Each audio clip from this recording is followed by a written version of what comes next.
de Jesus possa estar em nossos corações, mas quero também dedicar uma boa noite aos internautas que estão a nos acompanhar, nosso abraço fraterno. É sempre uma alegria muito grande organizar essa casa, porque eu me considero da casa. Eu sou filha dessa casa. Eu não sou nada pela doutrina. Eu costumo dizer que nós, enquanto palestrantes, não somos privilegiados em fazer palestras. É um compromisso que nós assumimos, mas, ao mesmo tempo, nós acabamos, de alguma forma, aprendendo com as pesquisas que fazemos, com os estudos que fazemos. Isso vai nos deixando mais vigilantes em relação às nossas atitudes. Porque é para isso que nós estamos aqui, né? Qual é a finalidade da encarnação? Não é progresso? Nós estamos aqui para progredir. Mas progredir trabalhando, servindo, como Jesus fez. Nós também estamos aqui para servir. Mas de que forma nós vamos servir fazendo palestra? Escrevendo? Nós vamos servir fazendo o bem. E nós estamos necessitados do bem. Nós estamos necessitados de conhecer Jesus. Nós estamos necessitados, carentes dos seus ensinamentos, mas também da vivência daquilo que ele nos deixou. Porque não basta apenas saber. É preciso saber o que fazer com aquilo que se sabe. O conhecimento é importante, desenvolve o intelecto, mas nós precisamos das duas asas. Nós precisamos do intelecto e precisamos da moral. Portanto, o conhecimento vai nos auxiliar, nos propiciar. Imagina a cabecinha de uma criança que não está preparada emocionalmente para a separação dos pais. Os pais resolvem se separar. Aliás, não é necessário, se o casamento realmente não estiver dando certo, é preferível muitas vezes que haja uma separação. Quando Jesus disse: o que Deus uniu o homem não separa, ninguém separa o verdadeiro amor. Mas o amor você vai desenvolvendo. Mas no estágio evolutivo que nos encontramos, muitas vezes, o que predomina é o orgulho e o egoísmo, nós não conseguimos desenvolver ainda esse sentimento. Então não há tolerância no relacionamento, não há compartilhamento, né? Então acaba ficando um inferno a vida e de fato a melhor opção às vezes é a separação. Mas nós temos que preparar esses nossos filhos para isso. Eles não podem ser pegos de surpresa. Por quê? Se eles forem pegos de surpresa, eles vão ficar perdidos. Eles podem desenvolver pode levar consigo alguma sequela, alguma cicatriz para a fase da adolescência e até para a fase adulta. Peguem uma pessoa que hoje nós estamos vendo o aumento de feminicídio no Brasil. Vejam como foi a infância dessas pessoas que cometem essa atrocidade. São pessoas que infelizmente não tiveram exemplo, não tiveram uma boa educação, porque a melhor educação que nós podemos dar é o nosso exemplo, é o exemplo do bem. Então imagine uma criança que foi pega de surpresa e os pais resolveram se separar e não a preparou devidamente. Aliás, tem um filme que eu acho muito interessante, eu aprendi muito com ele. Eu não sei se a vida imita a arte ou a arte imita a vida, mas não importa. Esse filme, ele traz uma reflexão importante. O filme se chama Um Filho. Alguém já assistiu? Com o Hugh Jackman, aquele que fez o Wolverine? Pois muito bem. Esse filme trata-se de um casal que resolveram se separar e a criança não foi preparada, como eu disse. O pai formou outra família, casou-se, teve outro filho e ele ficou com a mãe. Só que ele não aceitava a separação. Ele se tornou uma criança problema, uma criança rebelde. E assim ele cresceu. Ou seja, o fato dele ter sido pego de surpresa, ele desenvolveu uma depressão. Então ele não conseguia se socializar, ele não conseguia ter amigos, ele faltava à escola. Chegou um momento na adolescência dele que a mãe não estava mais aguentando com a vida dele. Ela simplesmente pegou o menino, levou para o pai e disse: olha, agora o problema é seu, porque eu não sei mais o que fazer. Só que na casa do pai, já tem o pai, a madrasta e uma criança. O pai saía para trabalhar, ficava com a madrasta. A madrasta não tem, obviamente, por melhor que ela pudesse ser, não é a mesma coisa que uma mãe. Conclusão, o menino continuou dando problema. Chegou um dia, a mãe e o pai resolvem sentar para conversar, para saber o que iriam fazer em relação àquele adolescente. Ela foi para o apartamento do pai, onde o menino já estava morando, ela entra, senta o pai e a mãe na sala para poder conversar. O menino sabia que era a conversa sobre ele. Ele vai no quarto, pega uma arma, chega na sala e simplesmente comete o autoextermínio na frente da mãe e do pai. Vocês acham que isso faz parte da ficção? Não. Por isso é que eu falo da importância, meus irmãos, de nós podermos dar aos nossos filhos a melhor educação. Trazer as nossas crianças, que serão o futuro dessa nação, para a evangelização infantil. Elas precisam conhecer Jesus. E a evangelização, hoje, não se pode mais fazer como se fazia no passado. Há um processo evolutivo. Nós temos que acompanhar essa evolução. A criança hoje, ela não tem mais paciência para ficar sentada ouvindo apenas. Então nós precisamos começar a repensar como fazer a evangelização infantil. Embora o Espiritismo não seja uma religião, mas a questão da moral é fundamental. É para isso que nós estamos aqui, para adquirir a moral e continuar o nosso processo evolutivo. Mas em se tratando de luto, o luto ele tem 5 estágios pelo qual nós passamos. O primeiro estágio que a pessoa, quando ela entra no luto porque perdeu alguma coisa ou alguém que desencarnou, é o isolamento. Ela se isola, ela não quer conversar com ninguém, é como se ela quisesse curtir aquele momento sozinha. Depois do isolamento, muitas vezes, vem ali a negação. A pessoa nega, ela não quer saber, ela não aceita aquela situação. O terceiro estágio é a raiva, é a revolta, muitas vezes, que a pessoa sente por estar passando por aquela situação. O quarto estágio, na verdade, é a depressão, mas não a depressão patológica, é a depressão da tristeza mesmo, que é normal que nós venhamos a sentir. E o quinto estágio, que é o estágio mais importante do luto, é a aceitação. Porque nós temos que entender que algumas coisas nós não podemos mudar. Se for o caso de alguém que veio a desencarnar, não tem como voltar. A nossa vida tem que continuar. O luto, ele tem prazo de validade. Dizem os estudiosos, os psicanalistas, os psicólogos, o luto tem que ser, em média, 30 dias. No máximo, 2 meses, podemos chutar aí. Mas trabalhar esse sentimento, nós temos que passar por ele. É necessário que nós passemos pelo luto, mas é preciso trabalhar esse sentimento. Porque se nós não trabalharmos esse sentimento, nós podemos adoecer. Olha, em Araraquara, nós tivemos um caso de uma jovem que desencarnou na adolescência. Isso há muito tempo atrás, há mais de 30 anos, porque a prima dela foi funcionária do meu esposo. E eu imagino que deve ser uma das dores piores que um ser humano pode sentir, é quando se perde um filho através da morte física. É uma dor muito grande, porque nós, enquanto mulheres, temos uma ligação maior com os nossos filhos. Porque o vínculo que nós temos é maior porque nós carregamos no ventre, nós parimos, nós acolhemos, nós amamentamos, nós cuidamos. Então vai formando um vínculo maior. Não que o pai não ame o filho, mas o nosso vínculo com o filho é maior. Então para uma mãe deve ser muito difícil, realmente, você ter um filho que é ceifado ali do seu convívio. E foi o caso desta mãe, que teve a filha que desencarnou na adolescência. Sabe o que ela fazia, meus irmãos? Ela simplesmente pulava o muro do cemitério e ia dormir em cima do túmulo da filha à noite. Ela não saiu do luto. É claro que ela já entrou num processo patológico, né? de fato de uma doença.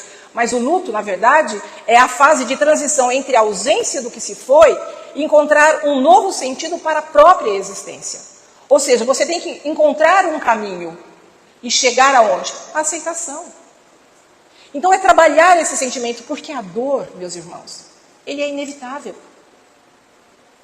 Porém, nós podemos dizer que cada um vai sofrer de uma maneira. Nós não podemos medir a dor. Passando pela mesma situação, cada um vai sentir de uma forma. Porque nós somos um conjunto de várias experiências pretéritas. Então cada um de nós traz a sua bagagem. Tem pessoas que estão mais espiritualizadas e têm uma bagagem maior. Vocês têm dúvidas quanto a um Chico Xavier? Vocês têm dúvida quanto a uma Madre Teresa de Calcutá? Vocês têm dúvida de um Bezerra de Menezes, de um Divaldo, de uma irmã Dulce? Trouxeram uma bagagem maior. Por quê? Porque aproveitaram melhor o talento que Deus deu, porque Deus dá a todos nós condições e oportunidades. Há pessoas que aproveitam mais. Portanto, nós não podemos medir a dor. Por isso que algumas pessoas, quando entram na depressão, porque depressão é uma doença, é preciso ser tratada por quem? Por especialista, entra em depressão, alguns acabam optando pelo autoextermínio. E não são todos que têm depressão e acabam optando por isso. Por quê? Porque aquela dor que ele está sentindo é tão grande, que na verdade o que ele quer matar é o sentimento que ele está tendo. É aquela dor que ele está sentindo. Por isso que nós não podemos medir a dor. Mas temos que entender que a dor também é uma ferramenta de aprendizagem. Nós aprendemos com ela. Nós aprendemos com as nossas dificuldades. Então nós temos que aprender a trabalhar esse sentimento. Nos fortalecer diante daquilo que nós estamos enfrentando.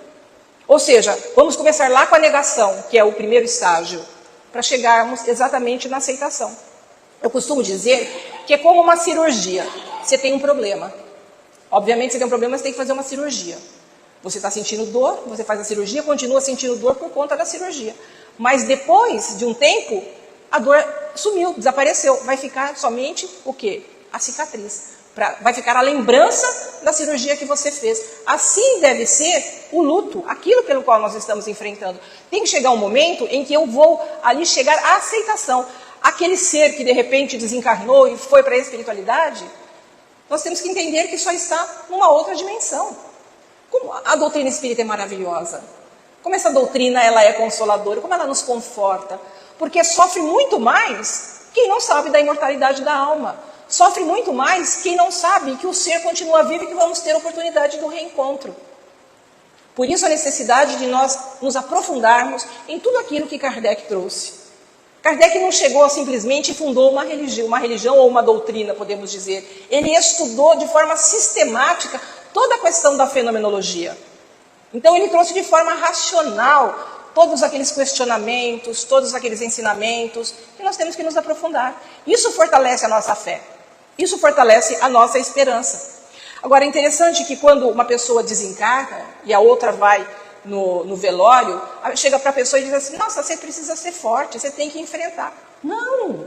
No momento da perda, se é a perda de um ente querido, que passou para o outro lado, vamos chorar. Vamos botar para fora todo aquele sentimento, não vamos guardar. Vamos fazer aquela catarse, porque é isso que vai nos auxiliar a chegar, de fato, à aceitação. Porque o luto, como eu disse, quando ele é muito tempo vivido, ele pode não só se transformar numa psicopatologia, como ele pode se transformar numa outra doença qualquer. Você pode desenvolver, por exemplo, uma úlcera.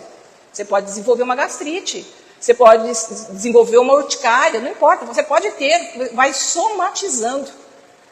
Você vai somatizar a doença psicossomática, ou seja, psique é mente, somático é corpo. Então, transfere para o corpo, muitas vezes, aquilo pelo qual nós estamos sentindo. E nós, como eu disse, no estágio evolutivo que nos encontramos, nem sempre nós conseguimos lidar com as nossas emoções. Mas é preciso, como eu disse, buscarmos o maior psicoterapeuta que a humanidade já teve, que foi Jesus. A partir de Jesus, nós, de fato, nos fortalecemos. E olha, se nós não cuidarmos muito bem, por tudo isso que nós podemos vir a desenvolver em termos de doença, até um câncer podemos desenvolver. Se você tiver uma predisposição a ter o câncer. Conheço lá na minha cidade uma mãe, nas mesmas condições, que teve um filho que sofreu um acidente. Um ano depois, ela veio a desencarnar de um câncer violento e o médico falou para a família, o câncer ela desenvolveu porque ela não chegou à aceitação. Ela continuou no luto. A Organização Mundial da Saúde, ela diz que 85% da humanidade tem algum tipo de transtorno. Aliás, antigamente as pessoas falavam loucura. Hoje nós não usamos mais esse termo, embora nós possamos encontrar na literatura espírita. Loucura e suicídio, loucura, várias formas, Kardec mesmo traz o termo loucura, mas hoje é substituído por transtornos mentais. Dentro dos transtornos mentais, nós temos a depressão, nós temos a ansiedade, a epilepsia, tudo que envolve o cérebro do ser humano, de ordem física, nós dizemos que é um transtorno mental. Isso é da alçada de quem? De médicos. Médicos é preciso tratar. A casa espírita trata do quê? de um processo de influência espiritual, de uma obsessão. Agora, a linha que divide a obsessão de um transtorno mental, ela é muito tênue, porque há muita sintomatologia semelhante a um transtorno mental. Uma pessoa que tem esquizofrenia, por exemplo, ela ouve vozes, ela vê vultos, ela se sente perseguida. Agora, ela chega para a casa espírita para fazer um tratamento, eu não posso chegar para ela e falar assim, olha, você está tendo um processo de influência ou obsessão, porque, na verdade, eu não tenho condições de fazer um diagnóstico. Então, é importante sempre que nós possamos dizer para essas pessoas no atendimento fraterno que nos procuram, para ela fazer uma avaliação médica. Ela faz uma avaliação médica, o médico vai descartar, porque já há médicos hoje levando em conta já o processo obsessivo. Então, se não for um problema de ordem físico, aí sim ela faz o tratamento na casa espírita. Mas mesmo que ela tenha um processo de ordem física, ela também pode fazer um tratamento na casa espírita. A espiritualidade vai ajudar. Mas eu disse que a Organização Mundial da Saúde diz que 85% da população tem algum tipo de loucura, algum tipo de transtorno. Eu não sou da área médica, mas eu discordo totalmente. Porque eu sou muito racional. Eu quero perguntar aqui, eu quero que vocês me respondam com sinceridade. Alguém aqui não tem ansiedade? Alguém não tem um transtorno obsessivo compulsivo? Quer ver? Quem já trancou a porta do carro, apertou o botãozinho, depois foi lá para puxar a maçaneta para ver se estava fechado mesmo? Olha lá, tem um levantando a mão lá atrás. Eu faço isso direto, gente. Quem nunca desligou o forno e de repente voltou para saber se o forno estava desligado mesmo ou o ferro estava desligado? Quem nunca fechou a porta de casa e depois voltou para ver se a porta estava fechada? Tá vendo? Quem nunca fechou o portão elétrico e dá volta no quarteirão como eu aqui, ó, para saber se realmente o portão está fechado? Gente, não existe. Todos nós trazemos alguma coisa. Ninguém. Ó, Dostoiévski, que foi um escritor russo, ele era filósofo, ele foi escritor, vários livros escritos, ele dizia o seguinte, ele dizia assim, olha, todos somos loucos, a diferença é que os insanos são um pouco mais loucos que a maioria de nós. Concordo plenamente com Dostoiévski. Eu acho que 100% da população tem algum tipo de transtorno. É só começar a analisar as nossas atitudes. Então vejam, a partir do momento que você desenvolve uma psicopatologia que você, às vezes, não consegue diagnosticar. Até eu estava conversando com uma amiga que é psicóloga essa semana. Quando eu tive depressão, na verdade, eu não sabia que era depressão. Eu procurei o médico por outro motivo. Eu procurei o médico porque eu tinha uma enxaqueca violenta. Mas aí conversa vai, conversa vem e tal. De repente, ele começou a fazer um monte de perguntas. Ele falou, você não está se isolando? Comecei a pensar, não é que eu estou me isolando mesmo? Ah, você não está sentindo nenhuma tristeza? Estava sentindo tristeza. Então, as coisas que o médico foi falando, eu fui me identificando. Aí o diagnóstico veio, você está com depressão. Eu falei, depressão? Aquelas no começo da doutrina espírita, sou forte demais, eu não vou ter nada. O quê? Nós somos ainda seres humanos falíveis, estamos ainda digamos, na infância espiritual. Nós vamos encontrar força, sim, a partir do momento que nós alimentarmos a nossa fé e a esperança. Mas vacilamos, nós não conseguimos manter um equilíbrio emocional. É como gangorra, é altos e baixos. Eu lembro que na época ele me deu como remédio Prozac. Na época era novidade, aí, sabe, mais de 30 anos atrás, Prozac, eu comecei a tomar medicamento. Mas ele falou uma coisa importante que eu nunca mais esqueci. Ele falou, Sandra, comece a analisar e avaliar, porque a depressão ela tem um gatilho. O que foi que causou a depressão? Aí comecei a observar, eu falei, o que poderia? Eu falei, estou bem com meu marido, né, a gente não tem problema nenhum, estou bem com os meus filhos. O que poderia ter causado essa depressão? Aí comecei a analisar, como artista plástica, comecei a perceber que eu não estava satisfeita com o trabalho que eu estava realizando. Mas nem sempre sair da zona de conforto é fácil, né? As mudanças às vezes são difíceis. E eu tive a coragem, porque eu preciso ter coragem de mudar, fiz um trabalho totalmente diferente do trabalho que eu costumava realizar. Tanto é que a primeira exposição que eu fiz, depois que eu descobri isso, foi um sucesso, inclusive meus quadros hoje estão nos Estados Unidos. Aí eu parei de tomar o Prozac. Aí teve retorno no médico, cheguei lá no médico, eu contei a história para ele, falei assim, parei de tomar remédio. Menina, não pode, é desmame, você tem que tirar aos poucos o medicamento. Eu fui, já tirei de cara o remédio. Quer dizer, por isso que muitas vezes nós temos que ficar atento, porque não sabemos que o que estamos sentindo às vezes é uma depressão. Se você perceber que o seu comportamento está diferente, às vezes é preciso, de fato, ir buscar um médico, alguém que possa avaliar. Conheço alguém das minhas relações que não sai do luto. Ela só está no luto há 18 anos. Há 18 anos. Sabe o que aconteceu? Luto. Não chegou a aceitação. Então, luto. Alimentou aquele sentimento. Aconteceu o quê? Desenvolveu depressão. Desenvolveu depressão, abriu uma porta para quê? Para obsessão. Hoje ela continua com a depressão e ela ainda tem o processo obsessivo. Como é que eu sei?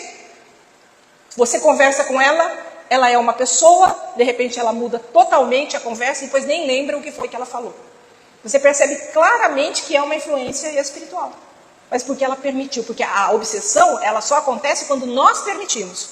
Quando nós não estamos vigilantes em relação aos nossos pensamentos e às nossas atitudes. Por isso que o luto, ele tem que ter prazo de validade. Você tem que passar por ele, você tem que sentir, mas você tem que sair. Porque se você não sair, muitos outros problemas vão começar a surgir a partir daí. Então, quanto maior é o apego àquilo que se tem, mais difícil vai ser, de fato, de você lidar com aquele vazio existencial. Porque fica um vazio que nada, de fato, preenche. Eu digo que essa doutrina é tão maravilhosa, porque, olha, quando meu pai desencarnou, ele desencarnou no dia do meu aniversário. O meu irmão me ligou e disse para mim, ele me chamava de Tata. Tata, eu acho que o papai está indo. Porque meu pai teve um tumor no pulmão, um câncer no pulmão. Eu acho que o papai está indo. Eu chamei o resgate. Cheguei antes do resgate. Abracei o meu pai e falei no ouvido dele, pai, vai em paz. Ele deu o último suspiro. O resgate chegou, desfibrilador, não teve jeito, desencarnou. 4 meses depois foi minha mãe. E há 8 anos atrás foi o meu irmão mais novo, também com um câncer no cérebro. O meu irmão desencarnou nos meus pés, porque quando ele estava tendo a convulsão, que eu disse para os enfermeiros que não era convulsão aquilo, enquanto eles faziam massagem no coração, respiração boca a boca, eu fui chamar o resgate. A minha cunhada, minha sobrinha, elas estavam ali, eu pedi que elas saíssem, e eu fiquei o tempo todo do lado do médico, eles botaram no chão, que é para facilitar o atendimento. Chegou uma hora que o médico chegou para mim, ó, não teve mais jeito. Senti dor? Senti, mas também senti alívio, porque ele estava sofrendo demais. Então, quando você tem o conhecimento da imortalidade da alma, quando você sabe que aquele ser você vai ter condições de reencontrar, fica muito mais fácil de você chegar à aceitação.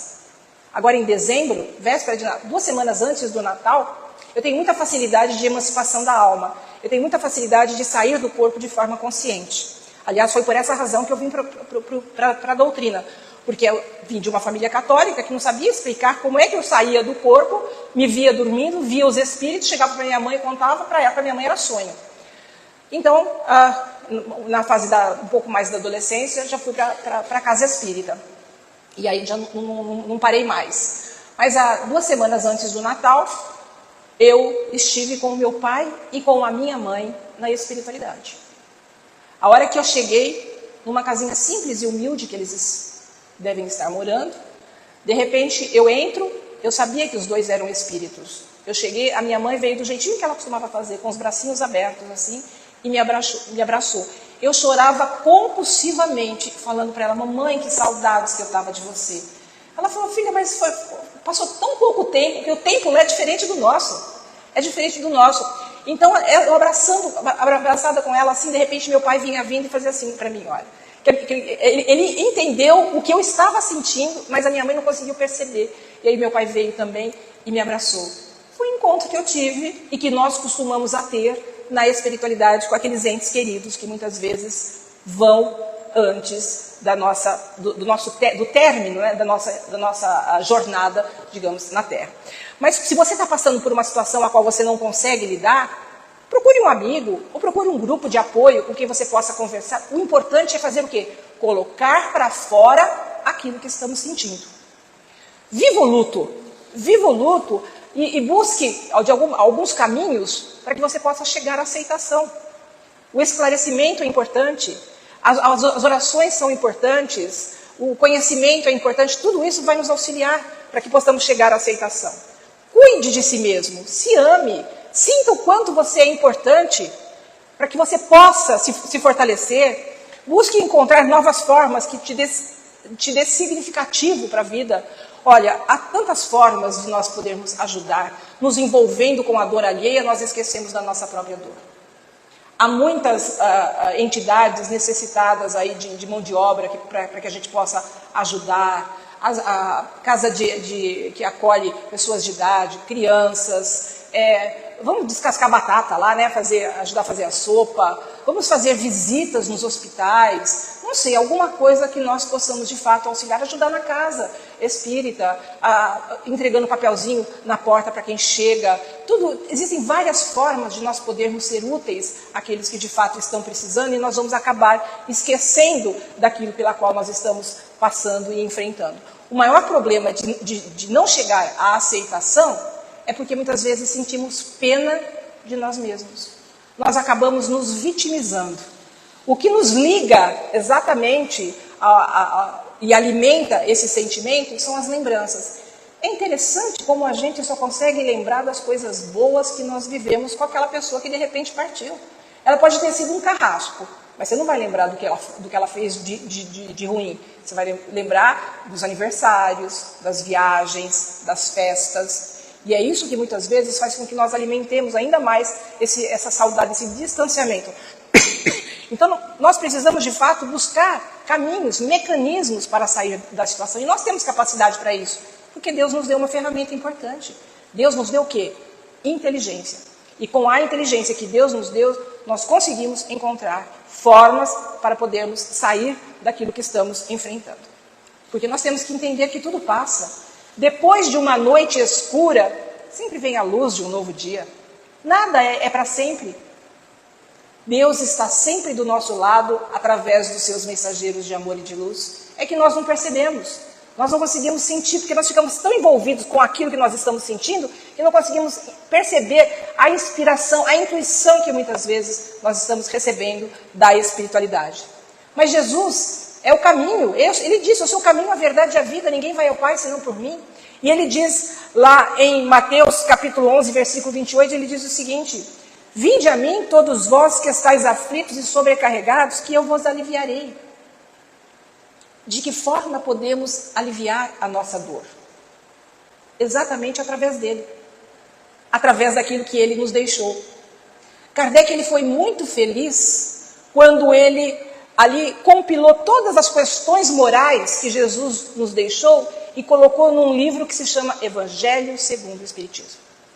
O Evangelho segundo o Espiritismo não vem substituir a Bíblia ou o Novo Testamento, ele vem dar uma interpretação à luz da doutrina espírita dos ensinamentos de Jesus. Mas vejam, o capítulo 5º, para que você possa entender o Evangelho, você precisa começar, obviamente, desde a introdução. Eu já estive aqui numa outra oportunidade e falei isso. Para que você possa entender o Evangelho e abrir de forma aleatória, como as pessoas costumam fazer assim, abre o Evangelho assim e lê aonde caiu. Mas para você poder fazer isso, você precisa começar a ler a introdução do Evangelho e principalmente os 5 ou 6 primeiros capítulos para você depois poder fazer de forma aleatória. Mas a sequência do Evangelho é uma sequência lógica, porque a partir do primeiro capítulo até o 6º é que vai dando sequência para você entender o restante. O quinto capítulo do Evangelho, que é justamente o quê? Bem-aventurados os aflitos. Ou seja, o maior capítulo do Evangelho. Kardec trata exatamente das aflições, da dor e do sofrimento, para que nós venhamos a entender o que isso significa. Como lidar com a dor e o sofrimento. Qual que é o capítulo 6 do Evangelho? O Cristo Consolador. É esse Cristo que vai nos consolar, nos confortar, através do conhecimento que nós vamos adquirindo, que nós vamos tendo. Nós podemos dizer que o tempo cura todas as feridas.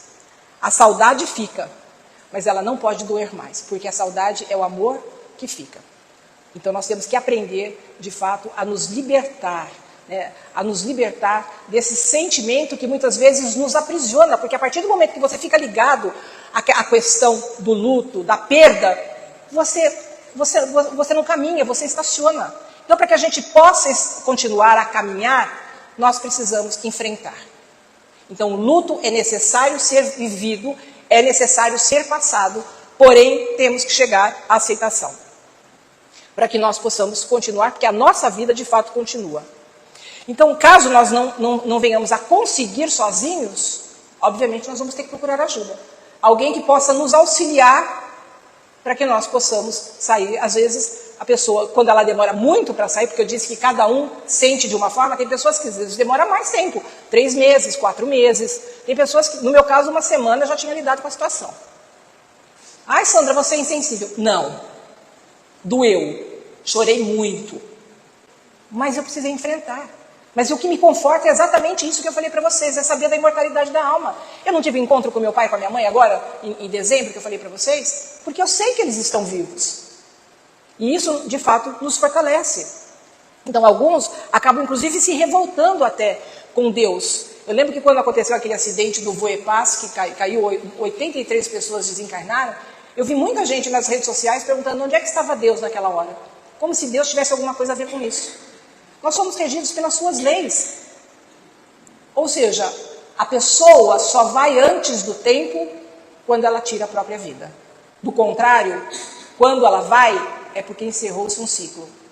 E é isso que nós temos que entender.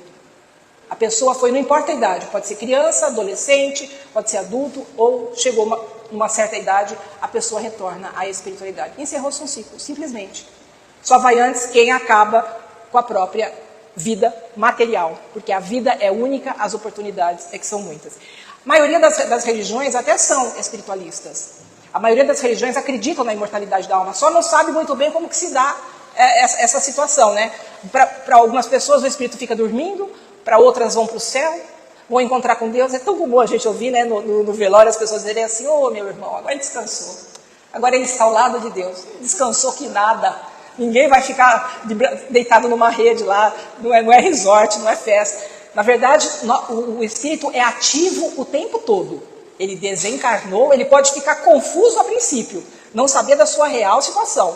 Mas depois que ele tiver consciência de que ele já não tem mais um corpo, ele vai ter alguma atividade. Com certeza ele vai ter uma atividade. Então veja, essa história de descansar, tira da cabeça. Ninguém vai de fato descansar, né? Então vejam, o Espiritismo, na verdade, ele veio fazer o quê? Ele veio matar a morte. Porque ele veio nos provar que a morte não existe.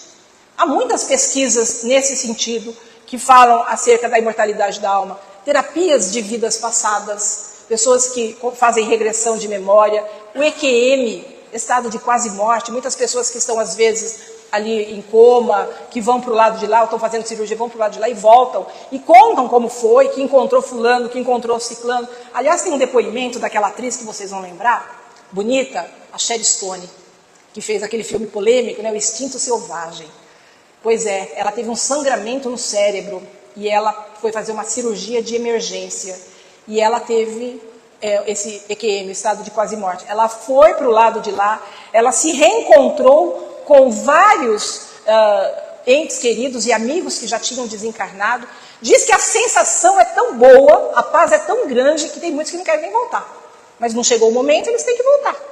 E foi o caso dela, ela voltou e depois ela dá esse depoimento. Mas a reencarnação, ela já é estudada.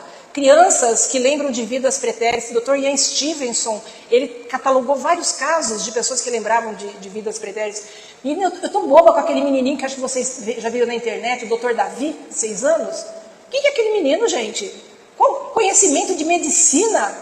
O menino não sabia nem falar, ele já estava falando de medicina. Como é que ele trouxe essa bagagem? Como é que ele trouxe esse conhecimento? Se não foi através de memórias passadas, de experiências que ele teve no pretérito. Então vejam, é preciso começar a raciocinar. Às vezes, por mais fatos que possam ter, o que falta é a disposição de cada um de nós de se abrir e pensar. de fato, para que nós possamos chegar aí à aceitação. Porque a reencarnação, como eu disse, ela já está sendo estudada. Assim como a fenomenologia, há muitas universidades estudando. Em Virgínia, Juiz de Fora aqui já tem estudos acerca da reencarnação, e acerca da fenomenologia, acerca da mediunidade, da comunicabilidade, porque a mediunidade nada mais é do que aquele ser que tem a capacidade de perceber com um grau maior os espíritos. Mas todos nós temos condições, através da intuição, de poder receber ali informações, de receber aconselhamento de espíritos que já se foram, ou do nosso mentor, ou do nosso anjo da guarda. Porque a reencarnação não tem nada a ver com religião. É um fenômeno biológico natural. Eu lembro, inclusive, um caso do Dr. Décio Iandoli, que ele contou, que ele, como médico, como professor universitário, escritor, um dia pediram para ele um artigo, e ele escreveu o artigo e intitulou Reencarnação. E ele mandou para a universidade. Chegou lá na universidade, a hora que eles viram, eles disseram, nós podemos aceitar, porque nós não queremos nada com vínculo religioso. E eles, sabendo que a reencarnação não tem nada a ver, o espírita vai reencarnar, o católico, o evangélico, o budista, o hinduísta, todos vão reencarnar. Então ele pegou, o que ele fez? Em todos os lugares que estava escrito reencarnação, ele substituiu por paligenesia. Eles aceitaram. Quer dizer, hoje já está sendo estudado. Então, o que dificulta muitas vezes as pessoas que são muito materialistas, elas não conseguem ali refletir acerca disso. Eu me lembro muito de Simone de Beauvoir, que era uma filósofa, esposa de Sartre, que ela era existencialista, que ela costumava dizer, e que é uma dor muito grande para aquelas pessoas que também não acreditam em nada. Porque imagina, no caso dela, ela deixou inclusive escrito que era uma tristeza muito grande de saber os livros que ela leu, os lugares que ela visitou, as músicas que ela ouviu, tudo que ela já vivenciou e que iria acabar exatamente com a morte dela. Não é uma tristeza pensar também que tudo acaba com a morte? Que bom que nós temos essa oportunidade de conhecermos um pouco mais essa doutrina tão maravilhosa. A morte é apenas uma passagem de diferentes planos. Deixamos a matéria e retornamos à verdadeira vida, que é a vida espiritual, e que estaremos todos juntos. Eu tive uma vizinha que já faz mais ou menos uns 30 anos que ela, mais, acho que uns 40 anos que ela desencarnou, porque eu era pequenininha e ela já havia desencarnado. E a mãe dela católica. A mãe dela era tão católica que tinha um altar em casa e ela enfeitava a igreja. Ela ia toda manhã acender as velas na igreja, no altar, botar as flores. Mas um dia, a filha dela, que tinha 29 anos, era formada em enfermagem, trabalhava em São Paulo, veio passar o final de semana em Araraquara. Chegou em Araraquara com o noivo, que eles iam se casar, ela foi tomar banho, botou a roupinha em cima da cama, foi para o banheiro, teve um infarto fulminante e desencarnou. A mãe entrou em parafuso, imagina. Ficou com depressão, e não saía da depressão. Por muito tempo, ela ajoelhava depois de um tempo, anos em depressão, ela ajoelhava no altar, na casa dela, e chorava, e chorava, e chorava. Um dia ela encontrou uma pessoa na rua que a viu triste, mas não sabia o que estava acontecendo, chegou para ela e falou assim, por que você não quer ir lá no nosso centro? Naquela época, os trabalhos mediúnicos eram abertos, as pessoas podiam participar e ver a comunicação dos espíritos. E ela falou, eu não vou, eu sou católica. Mas vai ser bom para você, vai. Ela acabou indo. Ela pegou e sentou assim como vocês estão sentados, os médios em torno da mesa, começaram os espíritos da comunicação. De repente veio um espírito e disse assim, pois é, eu vim aqui hoje pedir permissão porque a minha mãe está presente e eu queria dizer para ela que eu continuo viva. E eu quero dizer também que toda manhã, quando ela ajoelha na frente do altar e chora, eu tento consolar, mas ela não me percebe. E começou a falar uma porção de coisas. E disse para ela, olha, eu queria muito que a minha mãe começasse a ajudar quem de fato precisa e pegasse todas as minhas roupas que ainda estão no guarda-roupa e desse para quem precisa. Inclusive a roupa que está ficou em cima da cama, que ela trancou a porta do quarto, ninguém entrava. A roupa continua em cima da cama. Terminou o trabalho, ela não se identificou. Mas precisava dar o nome depois da comunicação? Simplesmente perguntaram, tem alguém que conhece esse espírito? Aí ela levantou e disse, é minha filha. No dia seguinte, ela chegou na casa dela, a primeira coisa que ela fez foi pegar todas as roupas, dar para alguém, foi ajudar uma casa de assistência a pessoas idosas e carentes e se tornou espírita. Ela me contou isso. Católica fervorosa, hein, gente? Se tornou espírita. Então, vejam, nós podemos nos reencontrar com outras pessoas, porque durante a noite, quando ela dormia, muitas vezes ela foi se encontrar com a filha na espiritualidade. A primeira vez que ela foi se encontrar com a filha, que ela foi levada, ela não lembra, não viu a fisionomia do espírito, mas ela tinha um corredor imenso, não tinha ninguém. A hora que ela chegou lá, no final do corredor, ela viu a filha vindo ao encontro dela com os braços abertos, a abraçou e disse: aí, mamãe, a senhora disse que eu estudei tanto, que ela era enfermeira, estudei tanto que meu estudo foi em vão. Não foi não, isso daqui é um hospital, eu estou aqui trabalhando. Vejam só, né? Isso tudo nos ajuda muito. Como eu disse, é preciso que nós venhamos a ter mais conhecimento, a buscar mais conhecimento, a raciocinar um pouco mais, alimentar a nossa fé, nos apegarmos às orações para que nós possamos, de fato, enfrentar o luto, para que nós venhamos a chegar, de fato, à aceitação. Tem uma música do Milton Nascimento, o poeta, que diz o seguinte: mesmo que o tempo e a distância digam não, mesmo esquecendo esta canção, o que importa é ouvir a voz que vem do coração. E qualquer dia, amigo, a gente volta a se encontrar. Porque não existe adeus. O que existe é um até breve. E que todos nós possamos, de fato, ter essa fé, ter essa esperança e termos Jesus nos nossos corações, para que nós possamos enfrentar qualquer problema que venhamos a encontrar no nosso caminho. Porque, com certeza, nós não somos desamparados. Deus é Pai e Ele nos ama. Uma boa noite a todos e que possamos não só ter Jesus no coração, mas ter Jesus nas nossas atitudes e ações. Ok? Boa noite a todos. Um abraço.